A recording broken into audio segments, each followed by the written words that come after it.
Hey everyone, this is Sean K with Velocity Videos, and it's Word Up Mondays. Today I'm going to be talking to you about one really cool success tip that will help you with your communication.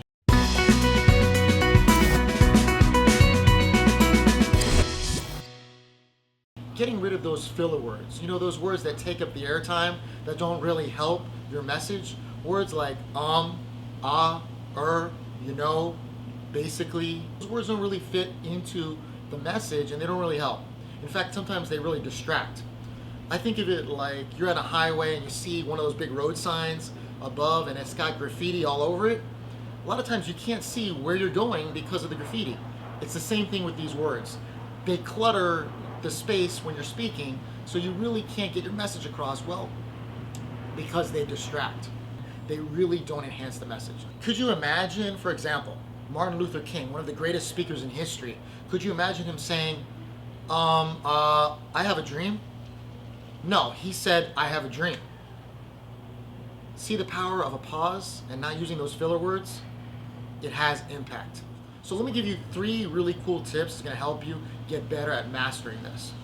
Okay, first thing you want to do is you want to be aware of how much you're doing it. For me, I know my big word is basically. A lot of times I'll use the word basically right after a sentence just because it fills up the time. And it makes no sense because what I say after that isn't basic at all. It's usually some really long sentence or paragraph. So basically makes no sense, but I use it.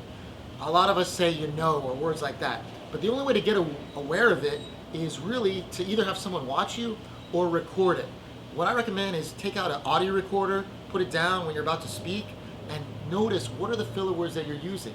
Only by doing that do you get really effective at noticing, hey, where can I get better? Now, one other suggestion I have related to this is go to a club called Toastmasters. I've been at it for a few years. It's a great club. They're all around the country and they're all about improving your communication skills. Part of the whole program is there's someone at every meeting, and their whole process when someone speaks, their whole job at the whole meeting is to just take tick marks of everyone. Every time they use anytime they use a filler word, they mark it down on a piece of paper. At the end of the meeting, they report back and tell you how you did. Number 2 is pause. All right, for your audience, silence is golden. All right, and what that means is they love the silence. They're able to digest what you've said. They're able to process the information and really comprehend it. So give them some space so they can really understand what you're talking about. All right, my 3rd tip is plan out your pauses. So let's say you write out a speech, right? Every time you have a period, a comma, or the end of a sentence, or the start of a new paragraph, you want to pause. That way it signals to the audience that you've ended your point and you're moving on to the next one.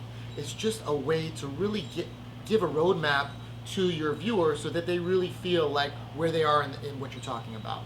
All right, so pauses can really add impact and power to what you're saying. I know I used to be guilty of this. I used to be someone that would speak a mile a minute because I was nervous and awkward. And you know what? I'd string all my words together and it sounded so fast that people couldn't even pause for a minute to understand what I said. So it didn't really have a lot of impact. So try to use pauses when you're using your everyday speech. See if you can get better at it when you compose a speech. And I'll tell you, it's going to really improve your quality and also give a better impression to everyone that listens to you. Sometimes it's not what we say, but what we don't say that really makes the difference and really makes an impact. I know if you start using some of these ideas, you're going to sound more confident, more concise, and more professional in whatever you do. Thank you for listening today. If you like the video, hit subscribe below. Every single Monday, it's called Word Up Mondays. I'm going to give you the best tips on how to be a better communicator.